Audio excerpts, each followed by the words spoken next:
Welcome to another video lecture of Alailan. Continuing our study of elementary theorem on the roots of equation, in this lecture we are going to talk about remainder theorem and factor theorem. Before going to the theorem, let us talk about polynomial. आप सभी जानते हैं polynomials क्या होते हैं.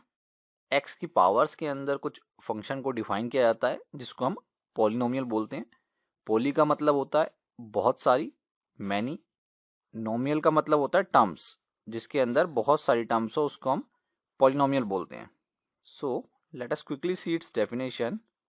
If n belongs to z plus and c0, c1, c2, cn are constants, then fx is equal to c0 x to the power n plus c1 x to the power n minus 1 plus c2 x to the power n minus 2, so on cn minus 1 x plus cn.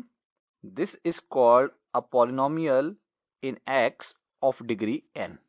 आप देख सकते हैं यहाँ पर highest power मेरी n है, तो वो मेरी इस पॉलिनोमियल की डिग्री हो गई. अब देखिए, इस पॉलिनोमियल से मैं इक्वेशन भी बना सकता हूँ. सो जब ये fx को मैं इक्वल टू 0 पुट कर दूंगा तो मुझे एक इक्वेशन मिलेगी, तो वो कहलाएगी equation of degree n if this c0 is not equal to 0. ये एक इंपॉर्टेंट कंडीशन है. यहाँ पर ये ध्यान देना होगा आपको, पॉलिनोमियल के लिए मैंने यहाँ पर कोई रिस्ट्रिक्शन नहीं लगाई है कॉन्स्टेंट्स पे, बट जब हम इक्वेशन की बात करेंगे तो हम रिस्ट्रिक्शन लगाएंगे. यानी कि n डिग्री की मेरी इक्वेशन हो गई c0 x to the power n plus c1 x to the power n minus 1, c2 x to the power n minus 2, so on cn minus 1x plus cn is equal to 0. This is equation of degree n provided c0 is not equal to 0.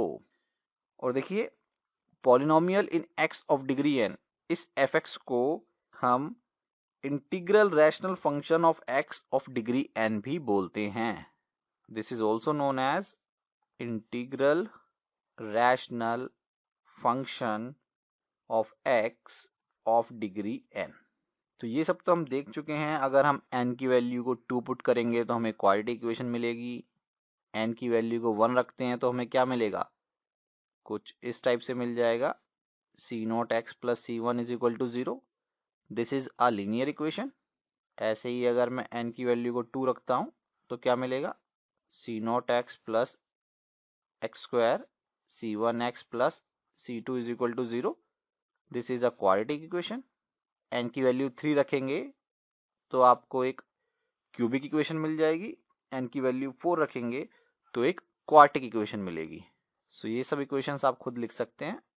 सो अब हमें पता चल गया एक polynomial क्या होता है. अब हम बात करते हैं रिमाइंडर थ्योरम की. Let's say we have a polynomial fx and we have divided this polynomial by x minus c. x minus c से मैं इस fx को डिवाइड करता हूँ, तो ऐसा कर सकते हैं. कुछ इस टाइप से होगा ये.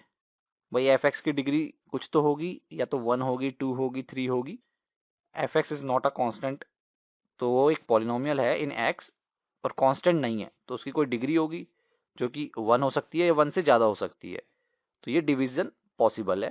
तो जब हम इसको डिवाइड करते हैं तो हमें एक क्वेश्चन मिलता है जिसको हम qx बोल सकते हैं, और एक रिमाइंडर मिलता है जिसको मैं r बोलता हूँ. बेसिकली मुझे तब तक डिवाइड करना है जब तक मैं एक कांस्टेंट रिमाइंडर पे ना आ जाऊँ. ठीक है. तो what I can say that when this fx is divided by x minus c, I will have this equation. भाई ये क्या हो गया, ये मेरा डिविडेंड हो गया, ये मेरा डिवाइजर हो गया. This is my quotient and r is my reminder.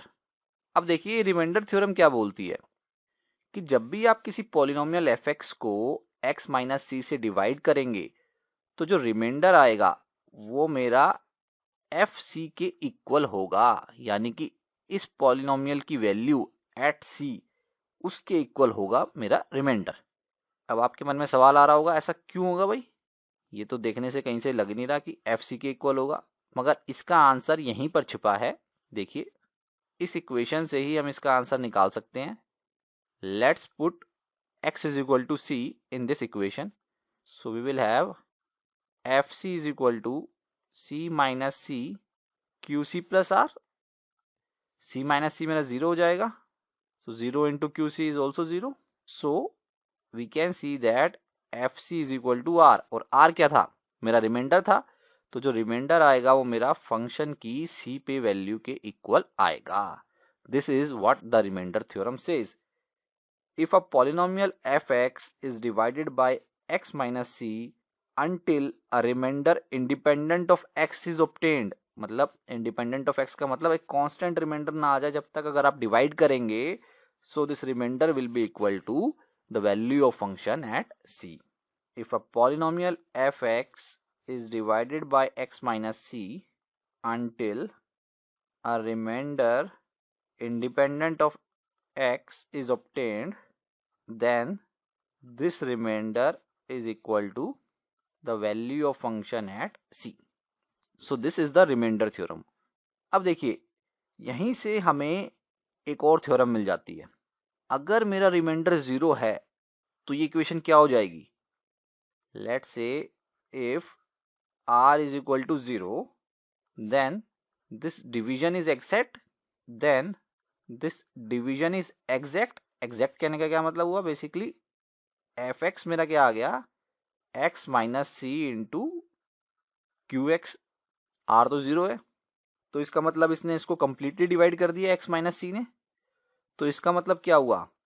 x minus c is a factor of fx.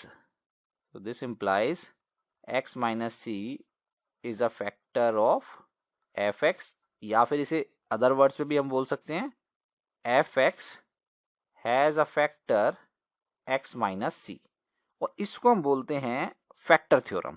This is known as the factor theorem. भाई फैक्टर थ्योरम क्या कह रही है? अगर fc मेरा 0 है, बेसिकली fc मेरा r था और मैंने क्या बोला? r मेरा 0 है, यानी कि मैं ये बोल सकता हूं अगर fc 0 है तो fx पोलिनोमियल के पास एक फैक्टर होगा x minus c. If fc is equal to 0, then the polynomial fx has a factor x minus c. अब देखिए हम यहाँ पे कुछ वर्ड्स के साथ खेलते हैं। fc इक्वल टू 0 कहने का क्या मतलब है? c is the root of the equation fx is equal to 0। भाई fc इक्वल टू 0 कहो या ये कहो कि c जो है वो रूट है fx इक्वल टू 0 इक्वेशन का। c is the root of equation fx is equal to 0। दोनों का मतलब सेम ही है, तो मैं क्या बोल सकता हूं? अगर c किसी इक्वेशन fx इक्वल टू 0 का रूट है तो x माइनस सी उसका फैक्टर होगा। So in other words I can say that if c is the root of equation fx is equal to 0, then x minus c is a factor of fx। तो यहां से हम बहुत easily factor ढूंढ सकते हैं कि उसका फैक्टर क्या होगा। यानी अगर मैं आपको एक पॉलिनोमियल दे दूं और एक लीनियर पॉलिनोमियल दूं, यानी x प्लस सी या x माइनस सी इस टाइप का, और आपसे पूछूं कि इस दोनों को डिवाइड करने पे रिमाइंडर क्या आएगा, तो आप फटाफट बता सकते हैं सर उसकी फंक्शन पे वैल्यू निकाल लीजिए, रिमाइंडर आ जाएगा। और अगर रिमाइंडर 0 है तो वो उसका फैक्टर भी होगा। बस आपको ये ध्यान रखना है, यहाँ पर हम बात कर रहे हैं x माइनस सी की। This minus is important. अगर यही मेरे पास x प्लस सी होगा तो बेसिकली क्या हो जाएगा? मुझे f एट माइनस सी चेक करना होगा, क्योंकि मैं इसको क्या लिख सकता हूँ? x माइनस माइनस सी। तो अब मुझे हर चीज माइनस सी पे चेक करनी होगी, ना कि सी पे। चलिए अब इनसे रिलेटेड कुछ क्वेश्चंस देखते हैं। So without actual division find the remainder when x to the power 4 minus 3x square minus x minus 6 is divided by x plus 3। तो बिना डिवाइड किए मुझे ये बताना है कि क्या रिमाइंडर आएगा जब मैं x प्लस 3 से इस इक्वेशन को डिवाइड करूंगा। सो लेट अस सी। बेसिकली मैं यहाँ पे रिमाइंडर थ्योरम लगा सकता हूँ, तो जिसका जो रिमाइंडर आएगा वो होगा f एट माइनस 3। क्योंकि यहाँ पर देखिए c क्या है मेरा, -3 है, x minus -3, so c is -3। तो मुझे फंक्शन की वैल्यू निकालनी है -3 पर, और फंक्शन क्या है मेरा यहाँ पर, x to the power 4 -3x square minus x minus 6। तो x की जगह पे -3 पुट कर दीजिए, -3 to the power 4 -3 square -3 -6, this is 81 minus 3 3 जा 9 3 जा 27 माइनस माइनस +3 -6। इसको सॉल्व कर लेते हैं, ये मिलेगा -3 -30, this is equal to 51। So this will be the remainder when we divide fx by x plus 3। ये आप वेरीफाई भी कर सकते हैं, इस तरीके से जो डिवीजन हम करते थे, ये डिवीजन भी आप करके इसे वेरीफाई कर सकते हैं। You will get 51 as your remainder. Second question आप खुद प्रैक्टिस कर लीजिए होमवर्क में, और कमेंट सेक्शन में इसका आंसर बताइए। इसी तरीके से एक और क्वेश्चन मैं दे रहा हूं आपको। So this is our next question. So इस क्वेश्चन में हमें ये दिखाना है कि हम इस पॉलिनोमियल को x प्लस 1 से डिवाइड कर सकते हैं। बेसिकली डिवाइड कब होगा, जब मेरा रिमाइंडर 0 आएगा, तो मुझे रिमाइंडर को 0 दिखाना है। और रिमाइंडर क्या होता है मेरा, value of function at c। देख सकते हैं यहाँ पर c की वैल्यू क्या है, -1, x minus -1, so our c is -1 and this is our fx। So यहाँ पर आप -1 पुट कर दीजिए and you will get this is equal to 0। ये हो जाएगा 18 + 1 19, और ये हो जाएगा -19। तो +19 -19 इज 0। तो आप देख सकते हैं जब आप x को -1 पुट करेंगे तो आपको फंक्शन की वैल्यू 0 मिलेगी। इसका मतलब क्या है, ये x प्लस 1 से कंप्लीटली डिविजिबल हो जाएगा। तो जब आप इसको डिवाइड करेंगे यू विल गेट रिमाइंडर 0। ऐसे ही यहाँ पर 3 पॉलिनोमियल दिए हुए हैं r के अंदर। तो बेसिकली आपको pr दिया हुआ है px की जगह पे, और इसकी वैल्यू है r³ -1। ये 3 पॉलिनोमियल हैं, इसको आप ऐसे भी लिख सकते हैं, this is p1r, this is p2r and this is p3r। हर एक को आप चेक कर सकते हैं। तो पहले में किससे डिवाइड करके देखना है, एक्चुअली इसको होना चाहिए r-1, क्योंकि हमारी इक्वेशन r के अंदर है, क्योंकि हमारे पॉलिनोमियल्स r के अंदर हैं। सो आपको ये अलग अलग दिखाना है कि p1r, p2r, p3r जो हैं वो r-1 से डिविजिबल होंगे। भाई सिंपल सी चीज है, r-1 से कब डिविजिबल होंगे, जब p1 1 0 हो जाए, p2 1 0 हो जाए और p3 1 0 हो जाए, विच इज क्वाइट ऑब्वियस। आप देख भी सकते हैं। So these are the questions that you may be asked related to this. अब कुछ और अच्छे क्वेश्चंस देखते हैं। तो यहाँ पर आप देख सकते हैं मैंने एक इक्वेशन लिखी है, r⁻n - 1 is identically equal to r-1, r⁻n - 1 plus r⁻n - 2 and so on plus r+1। Actually आप इन दोनों को इक्वल प्रूव कर सकते हैं। आपको RHS लेना है और इसको बस ब्रैकेट को ओपन करना है and you will get your LHS। So this relationship actually holds, और हम इससे कुछ और रिलेशनशिप भी डिफाइन कर सकते हैं। देखिए ये मैं कर नहीं रहा हूँ, ये आपके लिए, आप इसको प्रूव करके दिखाइए कि LHS इक्वल टू RHS है। This is for your homework. Now we are going to see what we can derive from this result. देखिए अगर मैं r को x/y पुट करता हूँ तो क्या मिलेगा मुझे, x⁻n ओपन y⁻n -1। यहाँ पर आप इक्वल साइन भी यूज कर सकते हैं, किसी किसी बुक में इक्वल लिखता है, किसी किसी बुक में आइडेंटिकली इक्वल लिखता है। x/y -1 x⁻n -1 upon y⁻n -1 plus x⁻n -2 upon y⁻n -2 and so on x/y plus 1। अब देखिए यहाँ पर मैं LCM ले लेता हूँ।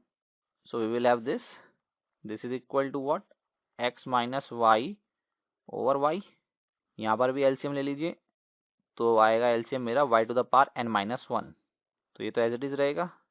तो यहाँ पर एक y से मल्टीप्लाई करना पड़ेगा मुझे, क्योंकि एक पावर कम है। और ऐसे ही y की पावर बढ़ती जाएंगी। यहाँ पर मुझे करना होगा y की पावर n-2 से मल्टीप्लाई, और लास्ट में 1 के लिए मुझे करना होगा y की पावर n-1 से मल्टीप्लाई। ये सिंपल एलसीएम लिया है मैंने। डिनोमिनेटर पे देखिए आप, एलसीएम आएगा y to the power n-1 और फिर रिस्पेक्टिव पावर्स कैलकुलेट करके मैंने ऊपर मल्टीप्लाई कर दिया है। भाई y पहले से था, तो जब y की पावर n-1 को y से डिवाइड करेंगे तो क्या मिलेगा, y की पावर n-2, तो यहाँ पर आ गया y की पावर n-2। यहाँ पर 1 था, तो 1 y की पावर n-1 को 1 से डिवाइड कीजिए, क्या मिलेगा, y की पावर n-1, तो यहाँ पर आ गया y की पावर n-1। अब देखिए नीचे क्या आ गया, LHS में क्या है, y to the power n, और RHS में भी देखिए जब मैं इन दोनों को मल्टीप्लाई करूंगा तो मुझे मिलेगा y to the power n। So I can say that if I multiply both sides by y to the power n, I will have this result. So this is just another result we have derived from our this result. Okay, इस type को आपको question की form में भी पूछ सकता है। इसी को थोड़ा सा और आप आगे एग्जामिन कर सकते हैं। हम यहाँ से y को अगर -y से रिप्लेस कर दें तो हमें क्या मिलेगा, तो देखिए ये हो जाएगा x to the power n minus y to the power n। This is identically equal x minus minus plus y, x to the power n-1 plus x to the power n-1 minus y and so on x to the power 1 minus y to the power n-2 plus minus y to the power n-1। अब मुझे अगर इनके symbol पता लगाने हैं कि y से पहले क्या आएगा, तो ये तब पता चलेगा जब मुझे n के बारे में पता हो। अब देखिए अगर n ऑड होगा तो minus y to the power n क्या होगा, माइनस y, तो ये हो जाएगा x to the power minus y minus minus plus y to the power n। This is when n is odd. तो अंदर देखिए क्या चेंज आएगा, n ऑड है तो यहाँ पर तो मेरे पास y की पावर में n नहीं है, तो माइनस आगे ले लेता हूँ। So it will be like this only. ये देखिए n ऑड है, अब ऑड में से इवन माइनस करेंगे तो ऑड मिलेगा, so this is minus x y n-2, और ऑड में से ऑड माइनस करेंगे तो इवन मिलेगा, तो plus y to the power n। Basically आप यहाँ पर देखेंगे अल्टरनेट साइन आते जाएंगे, plus minus plus minus plus minus plus minus like this. So this is the case when n is odd.